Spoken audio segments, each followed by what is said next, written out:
Dude, I've not told anybody this. I am a grandmaster in chess. And have you ever heard of Guillermo Villa before? Have you ever heard of that man. name? All I've heard of is Bobby Fischer. Okay, well, Guillermo Villa is an Argentine grandmaster. When I was a kid, I beat him twice. Actually, I'm not a grandmaster in chess. And the Argentine grandmaster of all time, Guillermo Villa.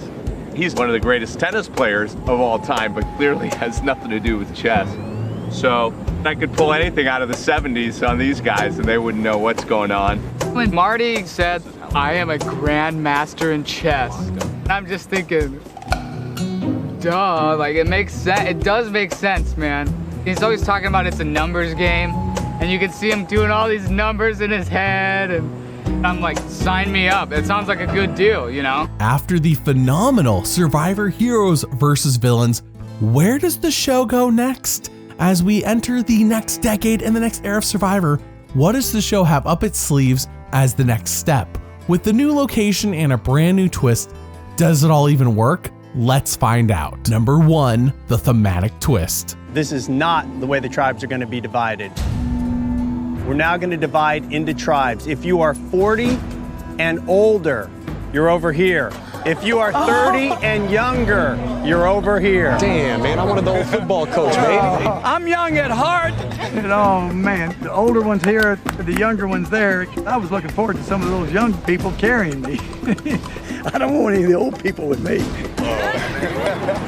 When the switch came, my first thought was, oh, damn. The Antiques have the best coach you could ask for. They got a Super Bowl winning coach on their team. I mean, he's a great leader. That's what he's done his whole life. This season has a massive thematic twist in pitting 30 and younger players against 41 and older players, and unlike season 12, it actually sticks to this twist for the most part, and it's kind of predictable when it comes to challenge performance, which is why the show invented the Medallion of Power, but even that felt underbaked. However, the interactions on the older tribe were a lot of fun as egos clashed and they constantly felt the need to prove themselves, while the younger folks tribe kind of just chilled. The predictable result of challenges combined with ditching the twist only 5 episodes into the season do drag it down a bit. Like Heroes versus Villains, there should have been no tribe swap. I think they should have just let this twist ride out until the merge and just see how it goes. I like that they tried it, and if they're gonna do it again, they would need to cast the older people to be a bit stronger in challenges to help them a little bit. If they don't, just don't do it again. It was a fun one-off. The thematic twist for Survivor Nicaragua scores a 7 out of 10. Number 2, production quality. Now, can I say something? I've given this game 110%. This last challenge, I gave every last bit of everything that I had, and my body is just wearing down and it's tearing down, and this will be my last day, and I wanted to go out with a bang with my winning team.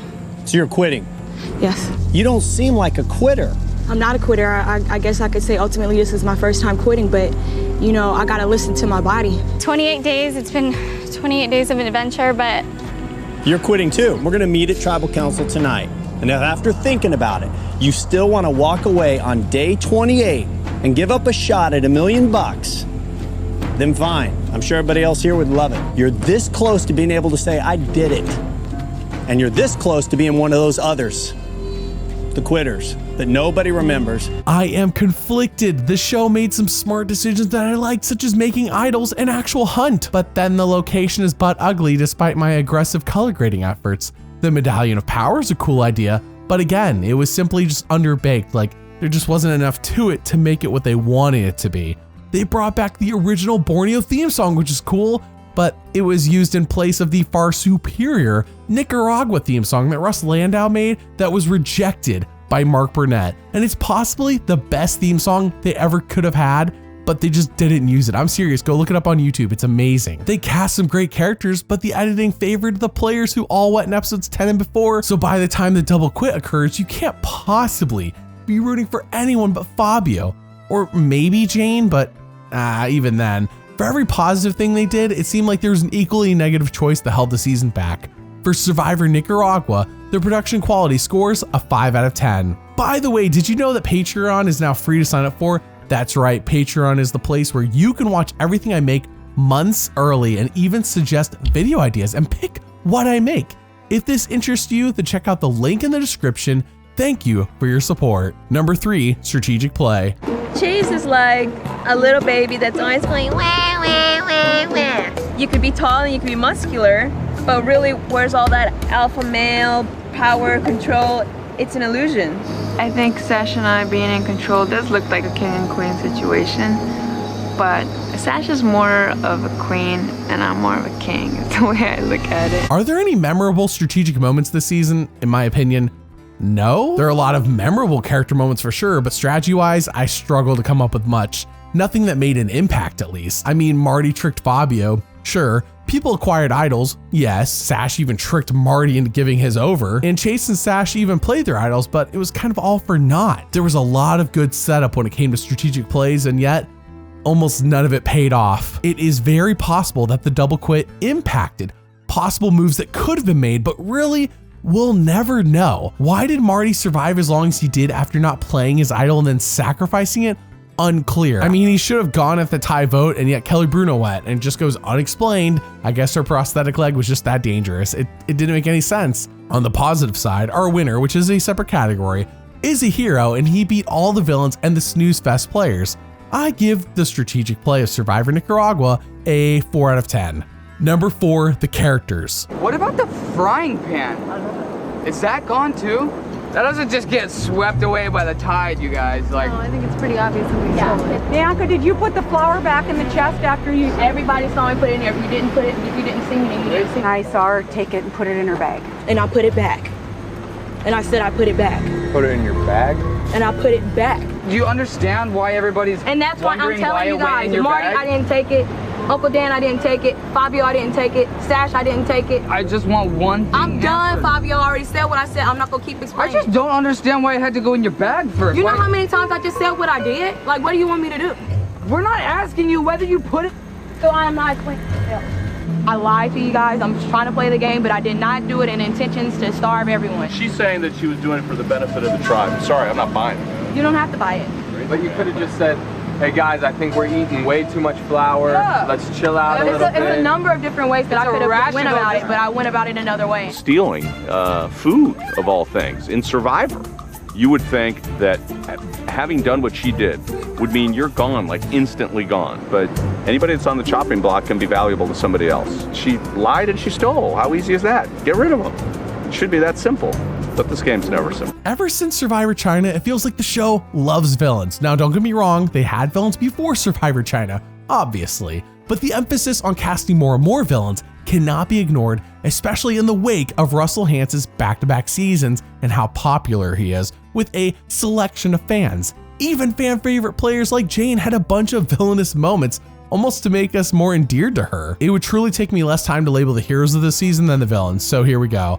Fabio, Jimmy Johnson, Kelly Bruno, Tyrone, and Benry, based solely on the story being told, and in my opinion, of course. Everyone else was some sort of villain, and not all of them were the fun kind. Of course, I cannot forget that Nyanka was the star villain of the season, and knowing that she loses does help a lot when rewatching the season. Even if you don't like how she lost, it's the fact that she loses that makes her more fun. If she didn't quit, I think she was getting dragged to Final 3, but she lost because she quit, all while being delusional, saying, oh, I'm not a quitter, and oh, I could have won this game. Then like, why are you quitting?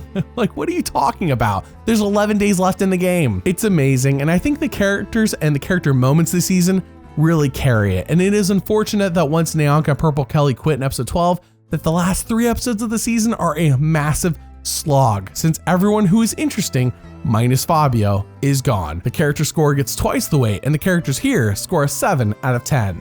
Number 5, the winner. As soon as we was all 30 and under, it was like, these are my people. This is gonna be a lot of fun. Blonde hair kid, the one that looks like Fabio. Dude, he's just retarded. You know, he's a dumb blonde. I mean, I never really called a guy a dumb blonde before, but he's a dumb blonde. The name Fabio, man.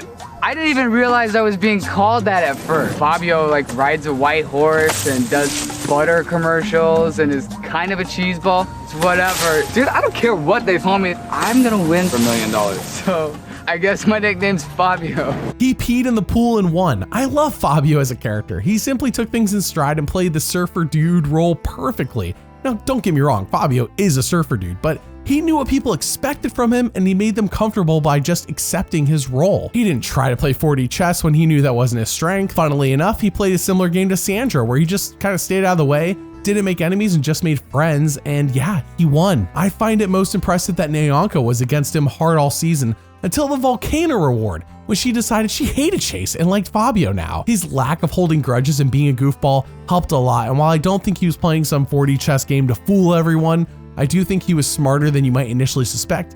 He just lacked a lot of awareness. Fabio's story is also boosted a bunch by being the last remaining heroic character for most of the pre-merge, who was also the underdog. So yeah, he had that going for him. Who in their right mind was actually rooting for Chase or Sash to win? Probably nobody. Fabio was amazing, and I want to see him play again, and his winning game and story gets a 7 out of 10. So is Survivor Nicaragua worth watching? Some have compared this season to Gabon, and while I do see the comparisons, I don't quite agree. Gabon is fun the whole time, and its highs are much higher. However, Survivor Nicaragua is a solid 12 episodes, followed by a slow, and I do mean slow, final 3. It is worth a one-time watch, but it's not a season I will be singing the praises of anytime soon. For me, Survivor Nicaragua's overall score is a 6.2 out of 10. Tune in next time as we stay in Nicaragua, but we have a massively new twist and a couple of returning players in Survivor Redemption Island. Thanks for watching, and doubly thanks for liking and subscribing. I'll see you all next time.